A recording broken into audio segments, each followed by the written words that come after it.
The forest was thick and oppressive, shrouding everything in darkness even though it was midday. I had ventured far from the safety of my campsite, deeper into the wilderness than I had ever intended to go. The tall trees loomed over me like menacing sentinels, and the silence was unsettling, as if nature itself held its breath. My heart raced as I pushed my way through the underbrush, following a faint trail that seemed to lead nowhere. I was lost, and panic gnawed at my insides. I thought about turning back, but a strange curiosity kept me moving forward. Suddenly, I heard a distant, eerie chant. It was a guttural sound carried by the wind, and it made my blood run cold. The hairs on the back of my neck stood on end. I strained to make out the words, and then it hit me. It was a chant in an ancient language, one I couldn't understand, but its malevolence was clear. Cautiously, I crept closer until I reached the edge of a clearing. My heart nearly stopped. In the center of the clearing was a circle of fire, and around it, a group of people. Or what appeared to be people. They were cloaked in animal hides, and their faces were obscured by grotesque masks made from bones and skulls. The chanting grew louder and more frenzied, and then I saw it. In the middle of the circle, a figure lay motionless, bound and gagged. I could see the terror in their eyes. I couldn't see who they were, but I knew they were in grave danger. As I watched in horror, the masked figures began a gruesome dance, their movements jerky and unnatural. They held up crude, blood-stained knives and chanted even louder. My mind reeled with disbelief. This couldn't be happening. In a macabre crescendo, they closed in on their captive, and as they tore away the bindings, I saw the face of the victim. It was a fellow camper from my group, their eyes filled with terror and pleading. I couldn't just stand there.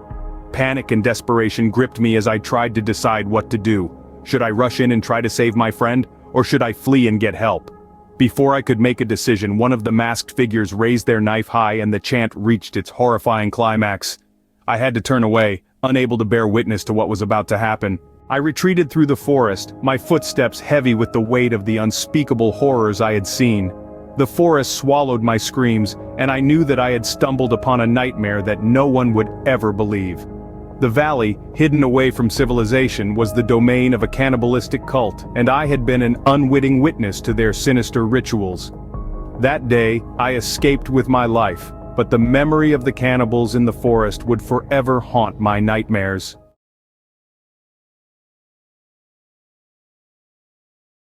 The wind howled through the trees as I ventured deeper into the desolate valley.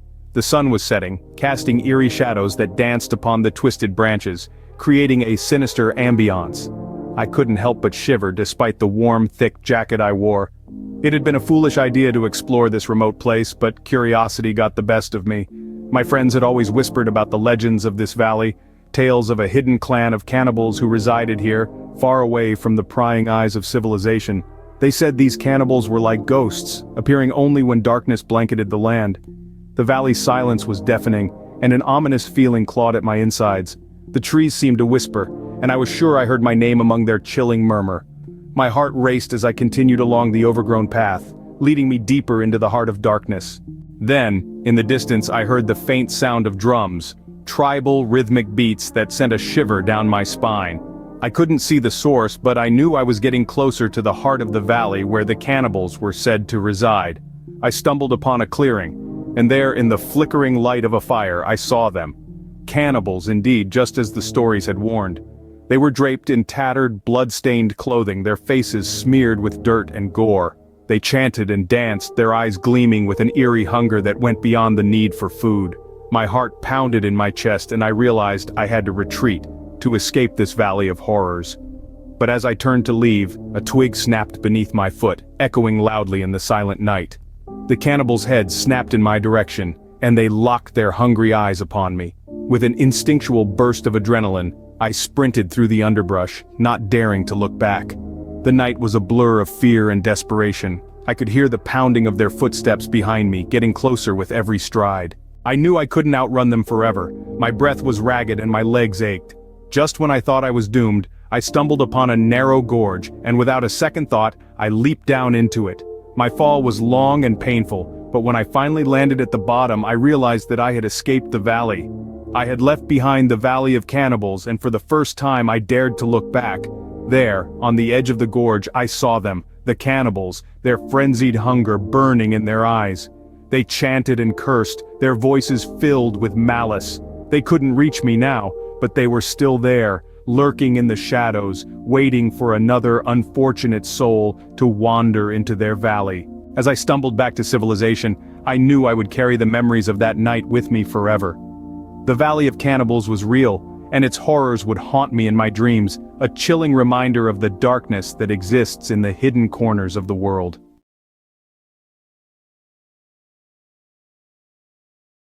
The day was gray and gloomy when I found myself lost in the heart of a dense, forbidding forest.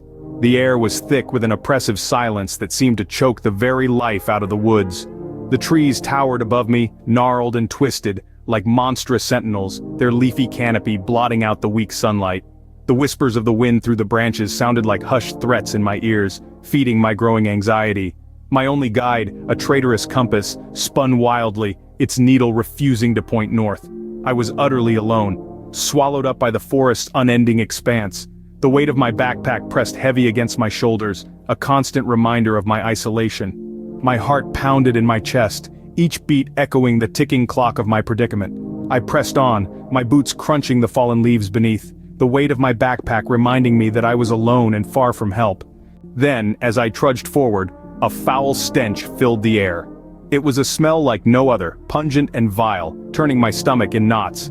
My curiosity, however, compelled me to find its source. Hoping against hope that it was nothing more than a decaying animal, I pressed on. Emerging into a small, secluded clearing, my eyes met a sight that would forever be etched into my memory. There, huddled around a flickering fire, was a group of figures. Shadowy and indistinct, their faces hidden by the trees, they chanted in a language foreign to my ears. The chant was a low, haunting sound that seemed to throb with an unsettling malice. As I squinted through the darkness trying to make sense of the scene before me, I noticed the figures were not ordinary people. Their attire consisted of tattered rags, and their faces were concealed by masks fashioned from animal skulls. But it was what the firelight revealed that truly chilled me to the bone. Over the fire, sizzling and popping, was a human limb, its fat dripping into the flames. A gasp escaped my lips, but it was swallowed by the night. A horrifying realization washed over me. These were not just people, they were cannibals, and they were feasting on the flesh of their own kind. The sight was a chilling testament to the unspeakable horrors that lurk in the deepest, darkest corners of our world. I was too far away to make a run for it without being seen, and I dared not make a sound. Caught in the cold grip of fear, my mind raced as I struggled to plan my escape. But then, the unthinkable happened. One of the cannibals, his eyes as cold as the night itself, fixed his gaze right on my hiding spot. His finger shot out, pointing directly towards me. The entire group turned, their masked faces staring into the underbrush where I cowered. A wave of sheer terror washed over me and instinct took over. I bolted, my boots pounding the forest floor, my breath ragged and sharp in the silent night. Behind me the cannibals gave chase, their chants morphing into a cacophony of guttural screams.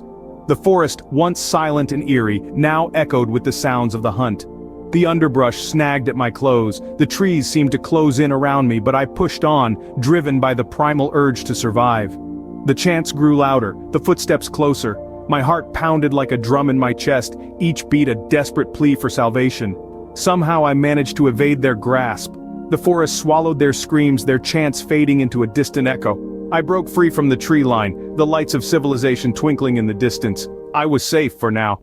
But the memory of the cannibals in the forest would never leave me, a chilling reminder that in the deepest, darkest corners of the world, there are horrors that defy all reason and understanding.